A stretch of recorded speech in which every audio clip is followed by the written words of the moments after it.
ये बीच पूरी तरह सुनसान होता है। तभी नैन्सी देखती है कि वहाँ पर दो लोग पानी में सर्फिंग कर रहे होते हैं। ये देखकर नैन्सी भी रेडी हो जाती है और अपना सर्फ बोट लेकर पानी में चली जाती है। तभी वहाँ पहुँचने पर वो दोनों लड़के नैन्सी से बात करने लगते हैं, जिस पर नैन्सी उन्हें बताती है कि वो अमेरिका से आई है। तभी यहाँ पर बड़ी बड़ी लहरें आती हैं, जिसे देखकर वो सभी उस पर सफरिंग करने लगते हैं। नैन्सी भी यहाँ पर एंजॉय करने लगती है। वो काफी देर तक उसमें सर्फिंग करती है और फिर उस बीच पर आ जाती है। इसके बाद वो अपने घर पर कॉल करती है तो उसके फादर उससे बात करते हैं। वो नैन्सी को घर आने के लिए बोलते हैं, पर नैन्सी उनकी बात नहीं मानती और फोन को डिस्कनेक्ट कर देती है। इसके बाद वो फिर से सर्फिंग करने के लिए निकल जाती है और काफी देर सर्फिंग करने के बाद वो दोनों लड़के नैन्सी को कहते हैं कि अब यहाँ रात होने वाली है तो उन्हें घर चलना चाहिए। पर नैन्सी कहती है कि वो अभी कुछ देर और सर्फिंग करेगी। जिसके बाद वो दोनों लड़के पानी से बाहर निकल जाते हैं और नैन्सी पानी में लहरों का इंतजार करने लगती है। तभी नैन्सी को पानी में किसी का एहसास होता है और तभी पानी से डॉल्फिन्स निकलती हैं, जिससे नैन्सी उनके पीछे समंदर में और अंदर जाने लगती है। तभी उसे वहाँ पर एक बड़ी सी मरी हुई व्हेल मछली दिखती है, जिसके ऊपर काफी पंछी बैठे होते हैं।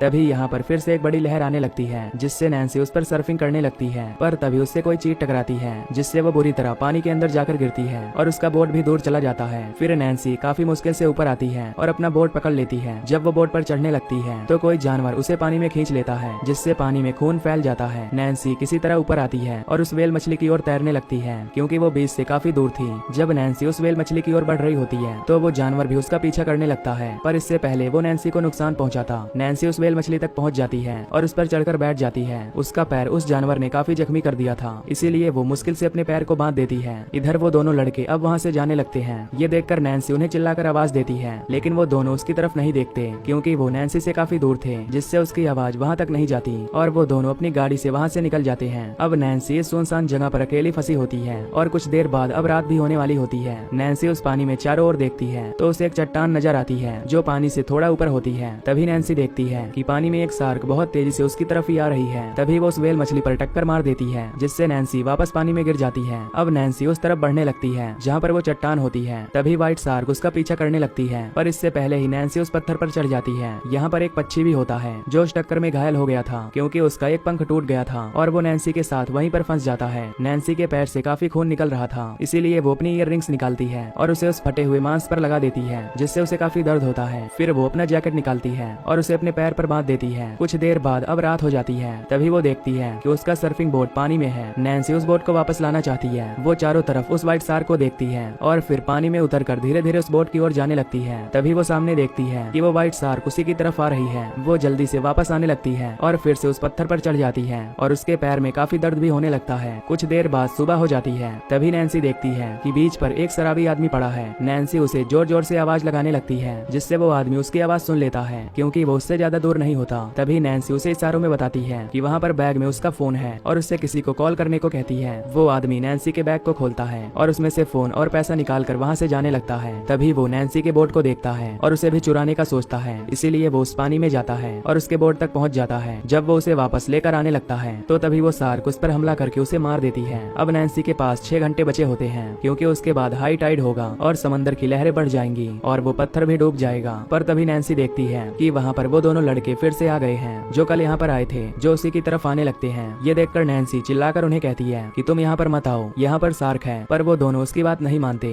तभी उनमें से एक लड़के के ऊपर शार्क अटैक कर देती है और उसे पानी में ले जाती है। ये देखकर वो दूसरा लड़का नैन्सी की ओर तेजी से आने लगता है। वो नैन्सी के पास उस पत्थर तक पहुँच जाता है, लेकिन तभी शार्क उसे पानी में खींच लेती है, जिससे अब नैन्सी फिर से अकेली हो जाती है और उसके पास केवल आधा घंटा बचा होता है। अगर आधे घंटे में वो यहाँ से नहीं निकली तो हाई टाइड हो जाएगा और वो पूरा पत्थर पानी में डूब जाएगा। नैन्सी उस शार्क को देखने लगती है, जो उसके चारों ओर चक्कर लगा रही होती है। फिर नैन्सी अंदाजा लगाती है कि अगर वो पानी में उतरेगी तो उसके पास केवल 30 सेकंड होंगे और 30 सेकंड के अंदर शार्क उसके पास पहुंच जाएगी। तभी उसे पानी में उसी लड़के का हेलमेट नजर आता है, जिसके ऊपर एक कैमरा था। वो उस कैमरे को लेने का प्लान बनाती है और उसके पास केवल 30 सेकंड होते हैं। फिर नैन्सी तैरते हुए उस पत्थर के पास पहुंच जाती है जहाँ पर वो कैमरा था, पर वो कैमरा उसे नहीं मिल पाता। तभी शार्क भी उसकी तरफ आने लगती है और वो पत्थर के ऊपर आने की कोशिश करती है, जिससे नैन्सी उस पानी में गिर जाती है। शार्क उस पर अटैक करने आती है, पर नीचे नुकीले पत्थर होते हैं, जिससे शार्क वहीं पर फंस जाती है। तब तक नैन्सी कैमरा लेकर वापस से उसी पत्थर पर आ जाती है जहाँ वो पहले थी। फिर वो उस कैमरे में अपने पिता के लिए एक मैसेज रिकॉर्ड करती है और वो उन्हें उसकी चिंता न करने को कहती है। साथ ही वो उस पक्षी को भी दिखाती है जो उसके साथ फंस गया होता है। फिर वो उस कैमरे को हेलमेट के साथ पानी में फेंक देती है ताकि वो हेलमेट किनारे तक पहुंच जाए और ये मैसेज उसके फैमिली को मिल जाए। फिर नैन्सी उस पक्षी को सर्फिंग बोट में बैठाकर वहाँ से भेज देती है ताकि वो किनारे तक पहुंच जाए। अब कुछ ही मिनट बाद वो पत्थर डूबने वाला होता है। तभी नैन्सी को वहाँ पर एक बॉय भी दिखता है, पर पर वहाँ पहुँचने में उसे 1 मिनट लगने वाला था। अब उसके पास कोई और रास्ता नहीं होता, इसीलिए वो उस पानी में कूदने का प्लान बनाती है। तभी वहाँ पर बहुत सारी जेली फिश आ जाती हैं, जिससे नैन्सी समझ जाती है कि अगर वो उनके पास से तैरेगी तो शार्क उसके पास नहीं आएगी, क्योंकि जेली फिश अपने पास डंक मारती हैं, जिससे नैन्सी पानी में कूद जाती है और शार्क भी उसकी ओर बढ़ने लगती है। पर तब तक नैन्सी जेली फिश के बीच में आ जाती है, जिससे जब शार्क उसकी तरफ आती है तो जेली फिशेस उसे डंक मार देती हैं। नैन्सी तैरती हुई इस बॉय के जंजीर तक पहुंच जाती है, जो काफी नीचे तक होती है। तभी शार्क फिर से उसके पीछे आने लगती है। नैन्सी जल्दी से बॉय के ऊपर चढ़ती है, पर तभी उसकी एक रॉड टूट जाती है, जिससे नैन्सी सीधा शार्क के ऊपर गिर जाती है और वो उस रॉड से उसे घायल कर देती है। नैन्सी जल्दी से उस बॉय पर चढ़ जाती है और शार्क उस बॉय पर हमला करती है। तभी नैन्सी को दूर एक कार्गो शिप दिखती है, जिससे वो उस बॉय में पड़े फ्लेयर गन से उन्हें इशारा करने की कोशिश करती है, पर तब तक वो कार्गो शिप वहाँ से मुड़ जाता है। शार्क उस बॉय को गिराने की कोशिश करती है। तभी नैन्सी देखती है कि उस मरी हुई वेल के पास काफी सारा ऑयल होता है, क्योंकि वेल के मरने के बाद काफी सारा ऑयल निकलता है। जब शार्क उस ऑयल से उसकी ओर बढ़ती है तो वो फ्लेयर गन को उस पर चला देती है, जिससे शार्क की बॉडी में आग लग जाती है, पर वो पानी में चली जाती है और अब वो शार्क काफी गुस्सा हो जाती है। वो उस बॉय पर अटैक कर देती है और अपने दांतों से उसे डिस्ट्रॉय करने लगती है। तभी नैन्सी देखती है कि बॉय की जंजीर नीचे रॉड से बंधी होती है। वो पानी में जाकर उस जंजीर को ऊपर से खींचने लगती है, जिससे वो जंजीर टूट जाती है। तभी नैन्सी नीचे उस रॉड वाले लोहे पर गिरती इससे पहले वो उस जंजीर को छोड़ देती है और वहाँ से हट जाती है, पर शार्क इतनी जल्दी वहाँ से घूम नहीं पाती, जिससे वो लोहे की रॉड से टकरा जाती है, जो उसके मुंह के आर पार हो जाता है और उसकी वहीं पर मौत हो जाती है। और इसी तरह ये शार्क यहीं पर मारी जाती है। अब नैन्सी किसी तरह उस बीच के किनारे पर पहुंच जाती है। तभी वहाँ पर एक आदमी भी उसकी मदद के लिए आता है, क्योंकि वो कैमरा जो नैन्सी ने छोड़ा था वो वहाँ पर एक लड़के को मिल गया था और उसने अपने फादर को बता दिया था, जिससे नैन्सी की जान बच जाती है। और ये मूवी